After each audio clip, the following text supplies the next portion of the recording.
सभी का आपके अपने YouTube चैनल जनसेवा विद नवनीत पर उत्तर प्रदेश पंचायत चुनाव की कुछ लेटेस्ट अपडेट को लेकर के एक बार पुनः आप सभी के बीच हाजिर हूं। बात करेंगे सुप्रीम कोर्ट में डाली गई SLP के बारे में। इस जनपद से कितनी आपत्तियां देखने के लिए मिली हैं, नई आरक्षण सूची के संशोधन से संबंधित आरक्षण में आने वाली आपत्तियों को किया जाएगा शासन को रेफर। बड़ी अपडेट ये भी निकल के आ रही है, संशोधित आरक्षण कुछ नेताओं को बिल्कुल भी हजम नहीं हो रहा है।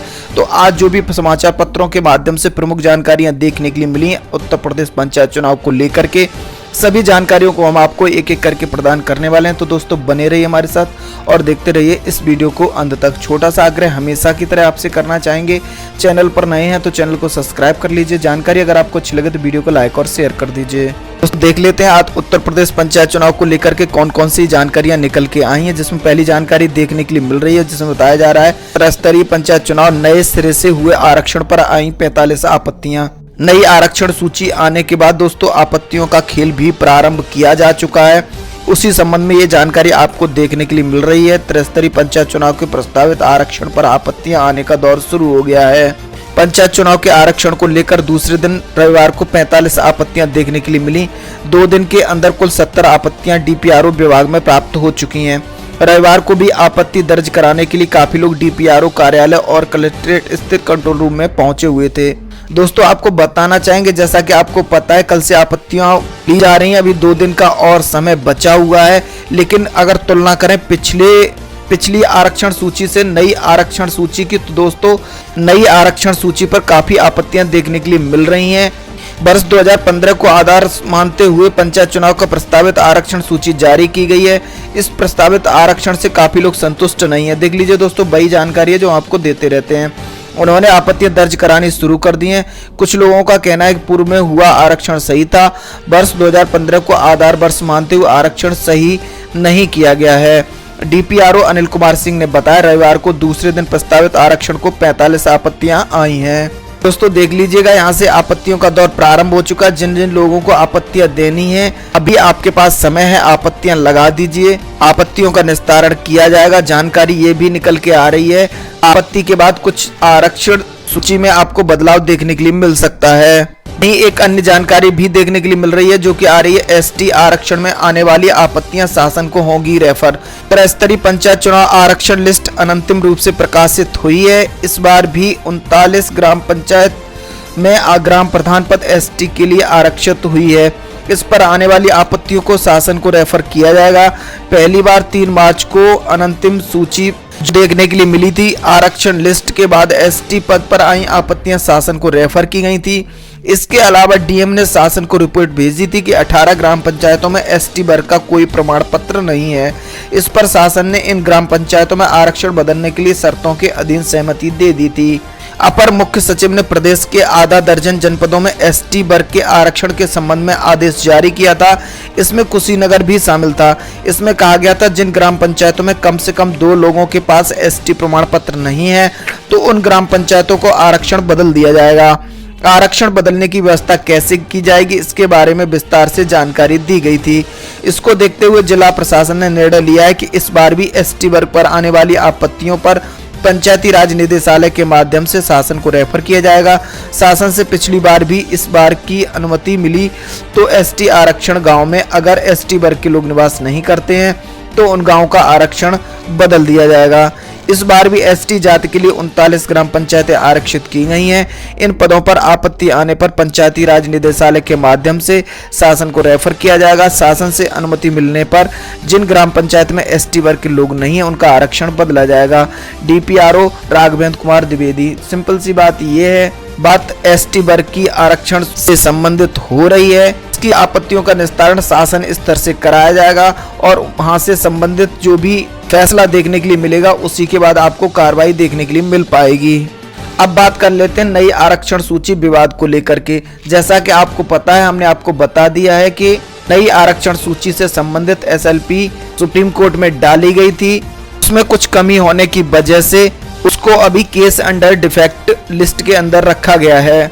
अब ऐसे में काफी लोगों के कमेंट आ रहे हैं, जानना चाहते हैं क्या सर आज सुप्रीम कोर्ट में याचिका पर सुनवाई हो सकती है या नहीं हो सकती है। तो दोस्तों मैं उनको अभी बताना चाहूंगा। दोस्तों आपको लाइव यहाँ पर दिखाई देते हैं, देख लीजिएगा दोस्तों, ये सुप्रीम कोर्ट की ऑफिशियल वेबसाइट है। यहाँ पर डायरी नंबर को डाल करके केस का स्टेटस चेक करने का प्रयास कर रहे हैं। तो यहाँ पर देखिए लिख के आता है कि अभी भी आपका केस जो है अंडर डिफेक्टेड लिस्ट के अंदर पड़ा हुआ है, यानी कि जब तक जो दिलीप कुमार के वकील हैं वो इसको संशोधित करके सही तरीके से दोबारा से एसएलपी दाखिल नहीं करते, तब तक इस पर कोई कार्रवाई आपको देखने के लिए नहीं मिलेगी। अभी प्रेजेंट की ये सिचुएशन है दोस्तों, अभी भी आपका जो केस पड़ा हुआ है वो डिफेक्टेड लिस्ट के अंदर पड़ा हुआ है। संभावना ऐसी बन रही है कि इसमें 1-2 दिन का समय लग सकता है, उसके बाद दोबारा से एसएलपी दाखिल की जाएगी, उसके बाद कोर्ट के समक्ष ये मैटर पहुंचेगा, तभी आपको कोर्ट के माध्यम से कोई जानकारी देखने के लिए मिलेगी, तभी हम आपको स्पष्ट रूप से बता पाएंगे। वहीं एसएलपी को सही करने के लिए अधिकतम 90 दिन का समय दिया जाता है। 90 दिन के अंदर उन्हें एसएलपी में जो भी कमी या खामी है उसको दुरुस्त करके दोबारा से दायर करना होगा। तो फिलहाल में जो आरक्षण प्रक्रिया चल रही है उस पर किसी भी प्रकार की रोक नहीं है। आपत्तियों का दौर प्रारंभ हो चुका है। जिन लोगों को भी आरक्षण सूची से आपत्ति है या जो आरक्षण सूची को देखकर खुश नहीं, अब काफी लोग जानना चाह रहे थे सर याचिका में किस प्रकार से कमी देखने के लिए मिली है। तो दोस्तों आपकी स्क्रीन के ऊपर पूरा चल रहा है, देख लीजिएगा, सारे पॉइंट यहाँ से स्पष्ट हो जाते हैं क्या क्या कमी एसएलपी में देखने के लिए मिली है। तो फिलहाल में जो आरक्षण प्रक्रिया चल रही है उस पर किसी भी प्रकार की रोक नहीं है। आपत्तियों का दौर प्रारंभ हो चुका है। जिन लोगों को भी आरक्षण सूची से आपत्ति है या जो आरक्षण सूची को देखकर खुश नहीं है, उनके पास विकल्प बचा हुआ, आप सभी लोग आपत्तियों को लगा सकते हैं। शासन स्तर से जो जानकारी देखने के लिए मिल रही है, इस बार आपत्तियों को सही तरीके से देखा जाएगा। अगर आपत्ति सही पाई जाती है तो निश्चित रूप से सीट बदली जाएगी। आगे जानकारी देखने के लिए मिल रही है, संशोधित आरक्षण कुछ नेताओं को नहीं हो रहा हजम।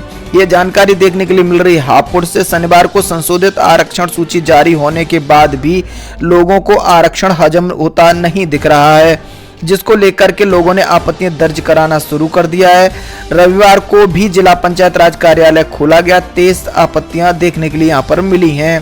पहले आरक्षण से काफी संख्या में लोग खुश नहीं थे और आपत्तियां दाखिल करना शुरू कर दी थी। निस्तारण के समय हाईकोर्ट ने 2015 को आधार वर्ष मान करके आरक्षण जारी करने के निर्देश दिए थे। के बाद आपको पता है जिला प्रशासन ने जो शासन से निर्देश प्राप्त हुए से नए आरक्षण सूची को जारी कर दिया था 2015 को बेस आधार मान करके। अब आपको पता है कि आरक्षण सूची पूरी तरह से बदल गई है, जिससे कुछ लोगों को निराशा हाथ लगी थी। इस संबंध में आपको जानकारी देते रहते हैं। वहीं यहाँ पर बताया गया शनिवार से जैसे ही आरक्षण सूची जारी हुई थी उसी के बाद आपत्तियों को भी लेना शासन स्तर से प्रारंभ कर दिया गया था। आगे इसमें बताया जा रहा है जिला पंचायत राज अधिकारी याबर अब्बास ने बताया 23 मार्च तक आपत्तियां ली जाएंगी और 25 मार्च तक निस्तारण कर नई आरक्षण सूची, संशोधित आरक्षण सूची आपको 26 मार्च को देखने के लिए मिल सकती है। फिलहाल में कोई रोक नहीं है, जैसी प्रक्रिया चल रही है वो अनवरत रूप से चलती रहेगी। वहीं आगे बढ़ लेते हैं, कुछ अन्य जानकारियां भी देखने के लिए मिली हैं जो कि जुड़ी हुई है। राष्ट्रपति के गाँव प्रधान पद पर अनारक्षित हो चुका है अब, लेकिन आपको बताना चाहेंगे कि पहले ये किस जाति के लिए आरक्षित था। यहाँ पर पूरी जानकारी आपको देखने के लिए मिल जाएगी। काफी हाई प्रोफाइल सीट है यहाँ पर।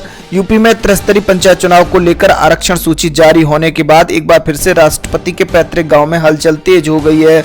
4 मार्च को जारी हुई आरक्षण सूची में परौख गांव के प्रधान का पद अनुसूचित जाति के लिए आरक्षित किया गया था, लेकिन 2015 को आधार वर्ष मानते हुए जारी की गई नई आरक्षण सूची में परौख गांव में एक बार फिर से प्रधान का पद अनारक्षित कर दिया गया है, जिसे अनुसूचित वर्ग में हताशा है। तो वहीं सामान्य वर्ग में एक बार फिर से खुशी की लहर देखने के लिए मिल रही है। तो दोस्तों देख लीजिएगा, हाई प्रोफाइल सीट है, राष्ट्रपति का गांव है। त्रिस्तरीय पंचायत चुनाव में आरक्षण सूची जारी होने के बाद से गांव में दावेदारों की एक सीट बार फिर से गणित बिगड़ गया है। 4 मार्च को जारी हुई आरक्षण सूची के चलते कहीं पर सामान्य वर्ग के लोग प्रधान पद की तैयारी कर रहे थे, तो वहां पर अन्य वर्ग के लिए आरक्षित किए जाने से लोग निराश हुए हैं। वहीं कुछ जगह एससी ओबीसी के लोग आरक्षित होने से निराश दिखाई दे रहे हैं। तो दोस्तों देख लीजिएगा, काफी जगह से जानकारी देखने के लिए मिल रही है। कोई भी आरक्षण सूची से संतुष्ट नहीं हो पाता है पूर्ण रूप से, जैसा कि आपको पता है। 4 मार्च को जो आरक्षण सूची जारी की गई थी राष्ट्रपति के गांव पर, तो वहां पर अनुसूचित जाति के लिए सीट को आरक्षित किया गया था, जिससे अनुसूचित जाति वर्ग में काफी खुशी देखने के लिए मिल रही थी। लेकिन एक बार पुणे से सीट अनारक्षित होने से उनकी खुशी गम में बदल गई है। तो दोस्तों देख लीजिएगा, काफी महत्वपूर्ण जानकारी यहाँ से देखने के लिए मिल रही है।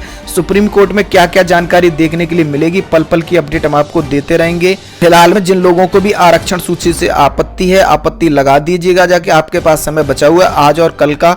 उसके बाद आपको फाइनल आरक्षण सूची देखने के लिए मिलेगी, किसी प्रकार का संशोधन उसमें देखने के लिए आपको नहीं मिलेगा। बाकी सुप्रीम कोर्ट से भी जैसी अपडेट देखने के लिए मिलेगी तुरंत आपके अपने यूट्यूब चैनल जनसेवा वित्त अपडेट पर बता दिया जाएगा। जानकारी अगर आपको अच्छी लगी हो तो वीडियो को लाइक और शेयर कर दीजिए। साथ ही साथ ऐसी जानकारी के लिए हमारे चैनल को सब्सक्राइब कर लीजिए। मिलते हैं एक नई वीडियो में नई जानकारी के साथ। वीडियो देखने के लिए आपका बहुत बहुत धन्यवाद।